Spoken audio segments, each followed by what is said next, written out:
Migraine एक ऐसा disease जिससे इंडिया के अराउंड 40 to 55% लोग जूझ रहे हैं। और ये होता क्यों है, क्या होता है, कैसे होता है, इसको ठीक करने के क्या क्या उपाय हैं।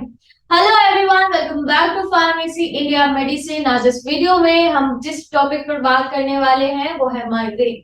देखिए, आपके आस पड़ोस में आपने देखा होगा कि लोग कहते हैं मुझे माइग्रेन है। वो होता क्या है एक्चुअली, बात करते हैं कि ये जो माइग्रेन है ये होता है एक तरह का सर दर्द, जिसके अंदर जो नसें होती हैं सर में वो इतनी जोर से अकड़ जाती हैं जिससे बहुत ज्यादा दर्द होता है। और ये अलग अलग तरीके से हो सकता है, यानी आधे हिस्से में भी ये हो सकता है और पूरे हिस्से में भी ये हो सकता है। सर के साथ साथ ये आंखों में, उसी के साथ साथ आपके लेफ्ट वाले इस पोर्शन में स्कल के तब भी हो सकता है ये माइग्रेन। चलिए जानते हैं कि आखिर कारण क्या है इस माइग्रेन के। तो बात करते हैं, सबसे पहला वो है जेनेटिकली, यानी कि अगर पेरेंट्स में हमारे ग्रैंड पेरेंट्स में ये जो माइग्रेन है इसकी अगर प्रॉब्लम है तो हो सकता है कि जेनेटिकली ये हमारे अंदर भी आ गई हो। तो ये इसका पहला बहुत ही ऑब्वियस कारण है। इसके बाद बात करते हैं जेंडर।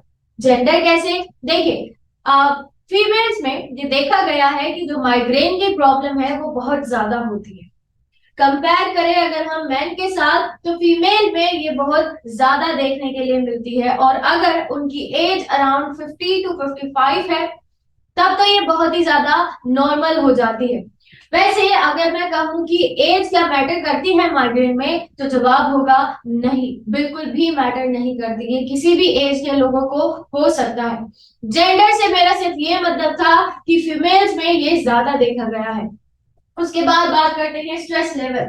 हम सब जानते हैं कि स्ट्रेस लेने से, तनाव से हमारे सर में दर्द होता है। किसी किसी का जो माइग्रेन होता है वो ट्रिगर कर जाता है, कैसे, इस स्ट्रेस लेवल से। जितना आप स्ट्रेस लेंगे उतना ज्यादा माइग्रेन का जो दर्द होता है, जो सर दर्द होता है, वो बढ़ता जाएगा। इसी के साथ साथ स्मोकिंग का यहाँ बहुत बड़ा रोल होता है। वैसे अगर मैं कहूँ कि स्मोकिंग हर तरीके से हमारी बॉडी के लिए हानिकारक ही होती है, क्योंकि इसके अंदर जो टोबैको प्रेजेंट होता है वो सिर्फ और सिर्फ हमारी बॉडी के लिए हार्मफुल ही होता है हर एक नजरिए से।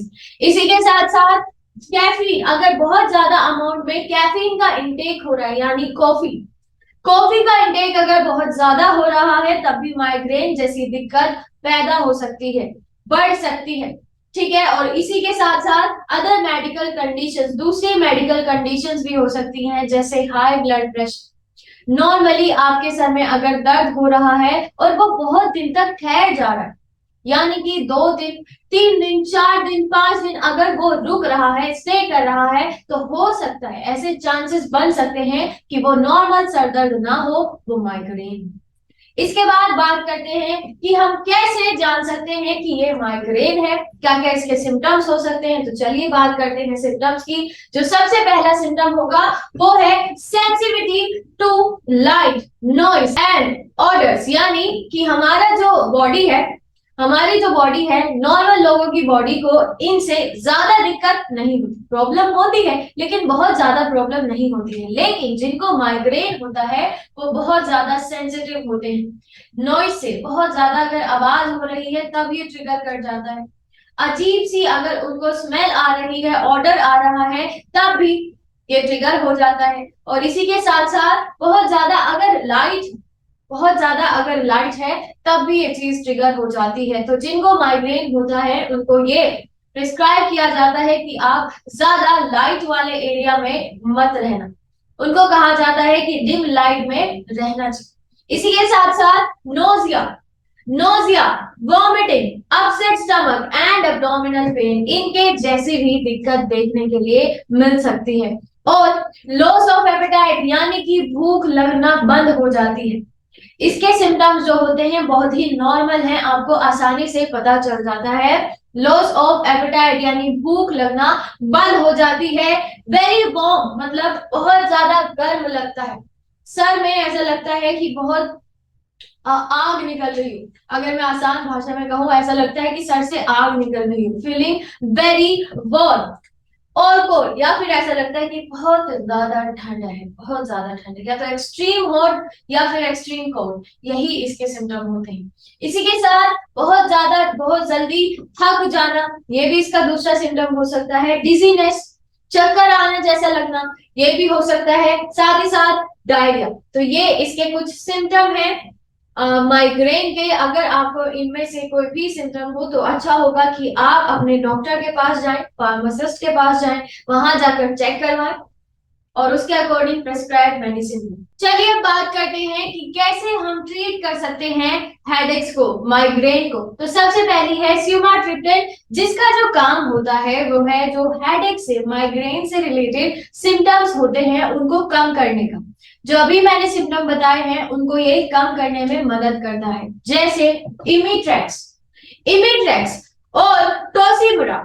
तो इन तरह की जो मेडिसिन होती हैं, इनका जो काम होता है, फंक्शन होता है, वो है इनके सिम्टम को कम करना। इसी के साथ साथ रिजाट्रिप्टेन, राइजाट्रिप्टेन, यानी कि अब ये जो मेडिसिन होती है मैम, ये कैसे काम करती है? देखिए, रिजाट्रिप्टेन जो इसका काम होता है वो सेम होगा सुमाट्रिप्टेन की तरह, जो सिम्टम्स होते हैं उनको कम करने का। साथ ही साथ ये जो होती है इसकी वजह से बहुत सारे साइड इफेक्ट होने के भी चांसेस होते हैं। For example dizziness, dizziness feel होना, है ना, और नोजिया जैसा फील होना। तो ये कॉमन सिम्टम है, ये अपने आप ही ठीक हो जाते हैं। आपको रिजाट्रिप्टेन खाने के बाद ऐसा लगेगा कि आपको नींद आ रही है, चक्कर आ रहे हैं, लेकिन वो एक दो घंटे बाद, एक दो दिन बाद अपने आप ठीक हो जाते हैं। तो उसमें घबराने वाली कोई बात नहीं है। और थर्ड जो होती है वो है ओटीसी पेन रिलीवर, यानी कि over the counter pen relievers. For example naproxen, for example ibuprofen, for example acetaminophen. तो इन तरह की जो over the counter pen relievers होती हैं वो भी इस्तेमाल की जाती हैं ट्रीटमेंट के लिए माइग्रेन को।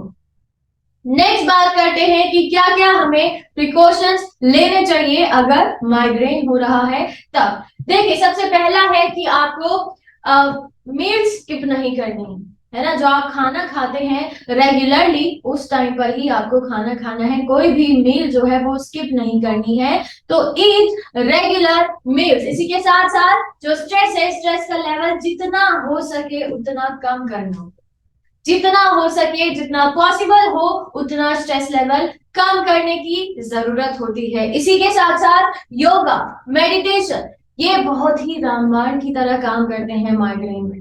योगा से जो शांति मिलती है, मेडिटेशन से जो शांति मिलेगी, वो बहुत हेल्पफुल होती है माइग्रेन का जो दर्द होता है उसको कम करने के लिए। ठीक है, इसी के साथ साथ stick to a sleep schedule, यानी कि जो आपके सोने का समय है, जो उठने का समय है, उसी को रेगुलरली अप्लाई करना है ना। और ट्राई करना है कि आप दिन में ना सो। जो डे टाइम स्लीप होती है उसकी वजह से क्या होगा कि आपको रात को नींद नहीं आएगी, और अगर रात को नींद नहीं आएगी तो माइग्रेन जो दर्द होता है वो अपने आप ट्रिगर हो जाता है। तो इसीलिए स्किप करिएगा कि आप डे टाइम में ना सोए। और इसी के साथ साथ जो रेगुलर टाइमिंग है सोने की, जो रेगुलर टाइमिंग है उठने की, उसी को फॉलो करना है। इसी के साथ साथ हाइड्रेटेड, स्टे हाइड्रेटेड, यानी कि प्लेंटी ऑफ वाटर आपको पीना है, जितना हो सके उतना पानी पीजिएगा, जिसकी मदद से जो इलेक्ट्रोलाइट बैलेंस होता है, फ्लूइड बैलेंस होता है, वो मेंटेन रहता है ना, जिससे वो जो माइग्रेन है वो ट्रिगर नहीं होता है। इसी के साथ जो कैफीन का इंटेक है उसको कम कर देना है। लिमिट कैफीन इंटेक, जितना हो सके उतना कम कैफीन जो होता है उसका इंटेक करना है। ठीक है, और उसी के साथ साथ जो लाउड म्यूजिक होता है, लाउड म्यूजिक होता है, वहां पर जाने से बचना है। नॉइजी प्लेसेस पर जाने से बचना है, क्योंकि ये कुछ चीजें हैं जो माइग्रेन वाले दर्द को ट्रिगर करती है। और जो लास्ट है that is using flexible cold PACS और मास्क। उसका इस्तेमाल करके भी जो माइग्रेन है उसके दर्द को कम किया जा सकता है कुछ हद तक। ठीक है, तो चलिए फिर, आई होप आपको ये जो जानकारी है ये आपके लिए काफी हेल्पफुल हुई होगी। तो ऐसे ही जानकारी के लिए बने रहिएगा फार्मेसी इंडिया मेडिसिन के साथ।